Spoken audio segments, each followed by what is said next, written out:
Rising India news 24। UGC roll back जब तक नहीं होगा तब तक भारतीय जनता पार्टी को मत वोट नहीं दूंगा।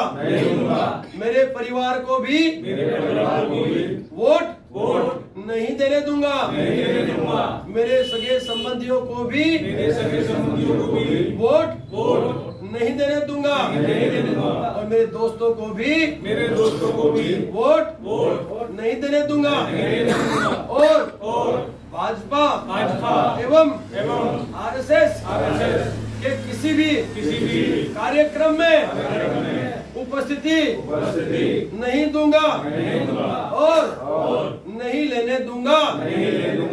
ऐसी मैं कुलदेवी की कसम खाता हूँ। बोलो करणी मात की जय।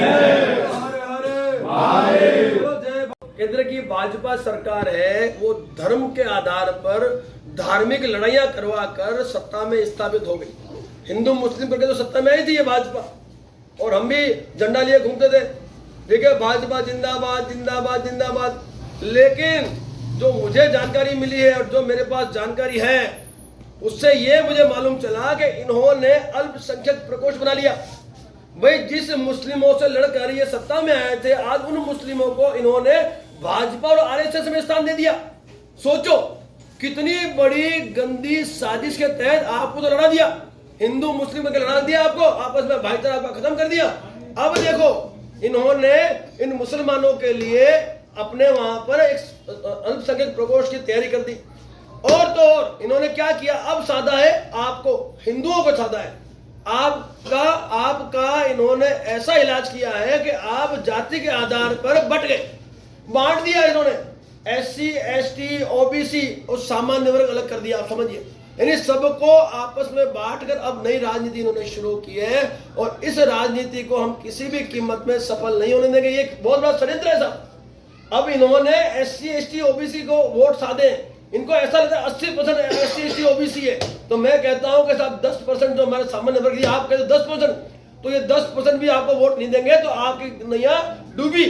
तो साहब ये एक दुर्भाग्य है मेरे लिए, मेरे देश के नागरिकों के लिए, कि जिस पार्टी को हमने सनातन की पार्टी कहकर सत्ता में लाया, जिस पार्टी को हमने हिंदुत्व की पार्टी कहकर सत्ता में लाया, आज वही पार्टी मुसलमानों को अपने पार्टी में और संगठन में स्थान दे रही है, उनको पूरा सम्मान दे रही है। तो साहब फिर हम तो मूर्ख बन गए।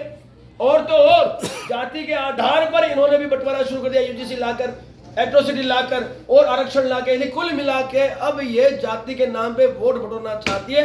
और वो हम कतई उन्हें नहीं देंगे, चाहे आरएसएस आ जाए, चाहे भाजपा आ जाए, क्योंकि करणी सेना और बाकी सामान्य वर्ग के संगठन की संख्या कम नहीं है, इनके बाप है हम। देश और दुनिया का सबसे तेजी से उभरता हुआ news channel rising India news 24। Channel को सब्सक्राइब करें, लाइक करें और वीडियो को शेयर करें।